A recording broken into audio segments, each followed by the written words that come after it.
Blue Jays GM Ross Atkins has further explained his offseason plan, and the Jays, they're interested in Joey Gallo and Kevin Kiermeier, a couple of plus defenders in the outfield, and Cody Bellinger. Got an update on him, so stay tuned for this episode of Jays Digest.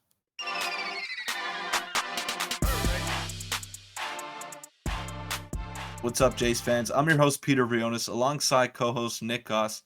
Got a lot to get into today, but first we want to thank you all for helping us hit 3,500 subs. Support's been unreal, and 5K. 5K. That's the goal by Christmas time, and I think it's really attainable and we can do it. Yeah, it'd be unbelievable if we could. Quick reminder, 84% of you guys who are watching are not subscribed, so if you enjoy the daily content, make sure you hit the subscribe button, as it means a lot towards our road to 5K by Christmas, like you said. But we have a lot to get into today, so let's just delve right into the first topic. Ross Atkins speaks out on free agency plans. There was an article posted by The Athletic a week or two ago, basically interviewing Ross Atkins and discussing what his plans may be and how he's currently feeling about the team. So I'll pop up the first screenshot here, and he basically goes on to say that he's been really encouraged by the feedback from other teams on the state of our organization as it is and the opportunities to improve it. And I've already learned a great deal about some opportunities that we have, but I can't say enough about the starting point. The hard work that our staff, scouting the coaches, and obviously players have put in, going from a 92-win team that got into the playoffs to going deep into the playoffs, is obviously not something easy, but we feel like we've checked a significant box in building a winning team. And the key thing he said here is I can't say enough about the starting point, and that's kind of, a common theme for this article. He loves the players we have now, and he loves, the current talent internally, as well as some of the external things. I'll pop up one more screenshot here. And he was asked about addressing his current internal weakness, which is left-handed hitting. And he says that we will do that. It's not as simple as that, as we have really good right-handed players. We also have some decent left-handed hitting options on our team as well, both obviously internally and externally. And there's obviously base running, defense, and all those things to get into. We're entirely focused on getting better, and we are confident that we can do that. Now, this was posted, I believe, a few days before the Teoscar trade, so he was right. He did make a change. However, throughout the whole article, the interesting thing about this is his confidence internally and on the talent he has in the roster right now. Yeah, exactly. And the Jays' whole mantra, the Jays' whole motto is really building an athletic team, a team that can do it all, a team that's versatile. And in doing that, I mean, they have a lot of young players, a lot of good major league ready prospects that are ready to make an impact, like Addison Barger, Gabriel Moreno, just to name a few, Relvis Martinez even. Yeah. And there's just a lot of internal options that the Jays have. They will make a move. Don't worry. They're going to add a left-handed bat. They need to. They created a hole by trading Teoscar Hernandez, and they're going to fill that hole. But there's a lot of internal options that Ross Atkins likes, and one of the main ones that I love personally is Gabriel Moreno. Now, it looks more and more likely now that the Jays are going to look to trade Danny Jansen, which looks to be a foregone conclusion by all reports. So that means a tandem of Gabriel Moreno and Alejandro Kirk as your catching duo. And I like that a lot.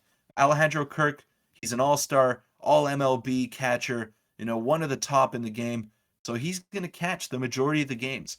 And you don't want your prized possession, your number one prospect, your crown jewel in your organization. You don't want him rotting on the bench.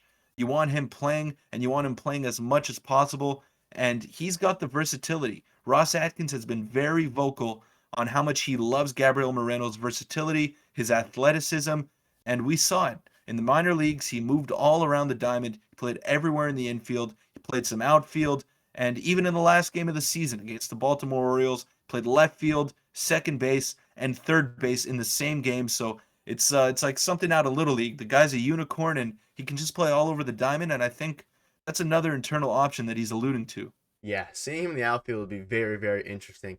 And like you said, he's our number one, prospect or prized possession.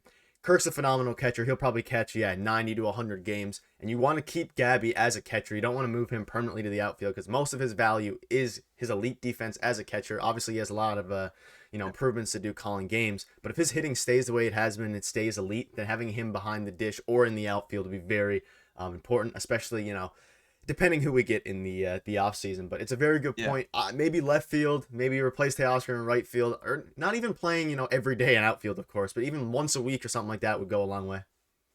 And another thing I want to add on Gabriel Moreno is that he showed a lot of raw ability as a catcher, like you said, and he needs to improve his game calling because when he did play as a catcher, the Jays didn't have the greatest record. And Alejandro Kirk, he showed that he could manage the pitching staff. Danny Jansen is probably the best on the roster at this moment in managing a pitching staff. But if he can hone that skill in, I mean, Kirk's going to catch 110, 120 games. He's the number one primary catcher. But you want this guy in the lineup because he can do it all. And there are some other internal options like Addison Barger, like we touched on. We made a separate video about Addison Barger and his potential that he showed in the minor leagues. He was our best hitter in the minor leagues. So it's not necessarily that the Jays need to make a blockbuster move or that they need to move the needle that much. They just need to make a couple of additions because of the holes that they've created. Yeah, I think I'd still prefer obviously an external addition, Nimmo, Yeah, maybe Bellinger. sure. But if nothing happens, I think something will happen. But Gabby in the outfield is an interesting proposal and one that you brought up to me today that was very, very interesting. And we'll see what happens, and we'll keep an eye on that. And also, there's injuries that could happen. Kirk might get hurt, and Gabby might end up catching 130 games. Who knows? So it's all speculation. But let's get into the second topic of the video, which is another interesting one about the outfield. Joey Gallo to the Blue Jays. So we have a quote from in a report from a guy on Twitter here. I'll pop up the quote now. It's from Thomas Holly's Blue Jays writer. Blue Jays have recently expressed interest in outfielders Kevin Kiermeier and Joey Gallo. Toronto would prefer to add a plus defender as its fourth outfielder. And personally, I'm all in for kind of either of these guys. I know a lot of Jays fans hate Kevin Kiermeier.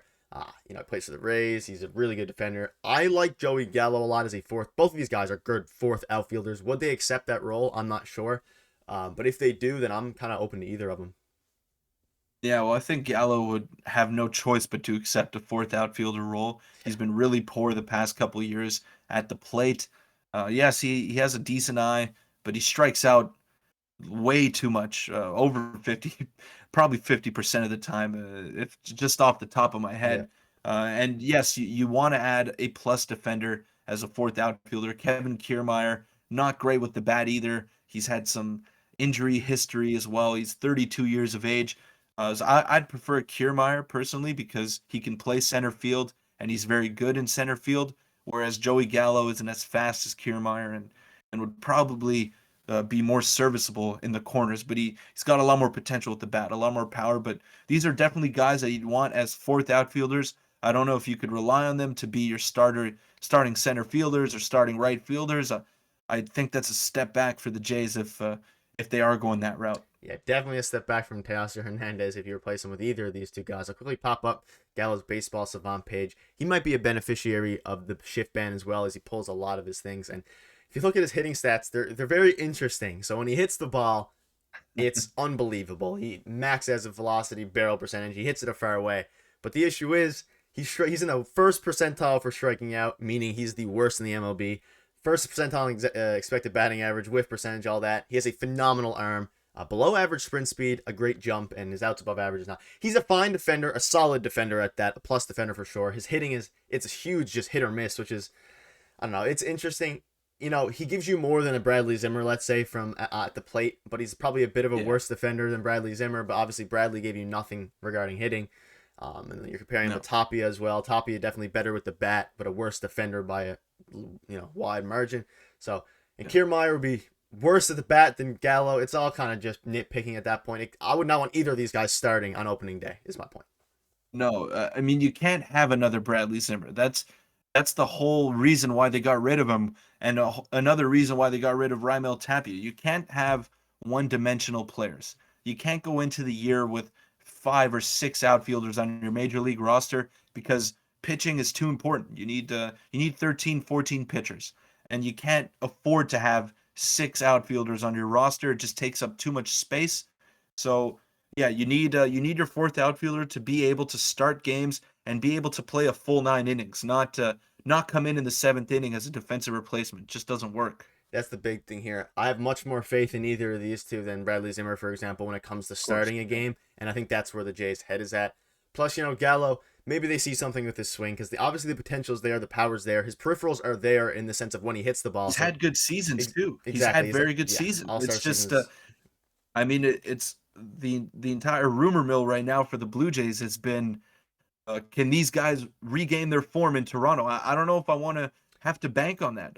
It's a scary proposition for a team that wants to win a World Series. Yeah, I'm super intrigued to see what the Jays end up doing or this outfielding situation. We have lots of videos on it, and hopefully resolution comes over the coming weeks. But let's get into the third topic, which once again, is touching on a potential outfielder. It's a minor Cody Bellinger update. This is just going to be a quick one. A report, I believe it was by a Rockies or a Cubs writer, and it basically said that the Cubs, Giants, and Blue Jays are the leading contenders to sign Bellinger at this point. Now, we kind of knew the Jays were, leading contenders, but this is from another reporter, the Denver Post. So I'm assuming it's the Rockies, but Cubs and Giants also interested. I swear the Giants are, in every little rumor mill with Judge, all this stuff. But just once again, do you have any thoughts on the other two teams or, us being contenders as we kind of knew? Oh, by the rumor count here, the Blue Jays are going to have the 36 outfielders by opening day. Yeah. So that's what it's looking like right now. But I've been very vocal about getting Cody Bellinger. I still think he's got a lot to offer, and I know I've been contradicting myself saying I don't want a reclamation project, but I really think Bellinger has struggled with an injury that we don't know about as much, and I think he can really find himself again in Toronto in a right-handed heavy lineup. So I'd like for them to go after Cody Bellinger if they can't get Brandon Nimmo, but obviously Nimmo is the top dog in free agency this year. Yeah, and for you guys wondering out there, maybe why it's taking so long. Obviously, no teams are making moves right now. We had Thanksgiving yesterday. Happy Thanksgiving to all the American viewers. But, the thing with Cody Bellinger, obviously, he was an MVP at one point. And I think the reason he hasn't signed anywhere yet, I think other teams, including the Blue Jays, are waiting to see what Brandon Nimmo does. Because you can't, if you sign Cody Bellinger, you're probably not going to get Brandon Nimmo. I mean, there is a point. So maybe Ross Atkins is just waiting to see what Nimmo decides. Maybe the offers are out there. And then once he gets signed, the dominoes will fall regarding the outfield situation and all the other outfielders.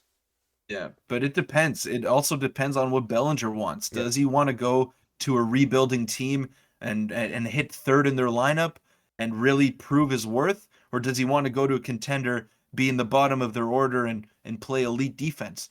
It all depends what he's looking for. Is he looking for $100+ million contract, which I'm sure he is, or is he looking to be like just another piece on a contending team?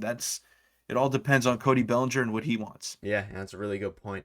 And who knows? Probably wants to, get the money. He's already been with the winning organization with the Dodgers, or maybe he wants to stay in that. But we'll keep you guys up to date on everything Blue Jays. Daily content support's been unbelievable. We're close to 4K. Make sure you hit the subscribe button if you enjoyed the video. Hit the like button and keep commenting what your thoughts are on all these things. We love interacting with you guys, and we will see you guys tomorrow.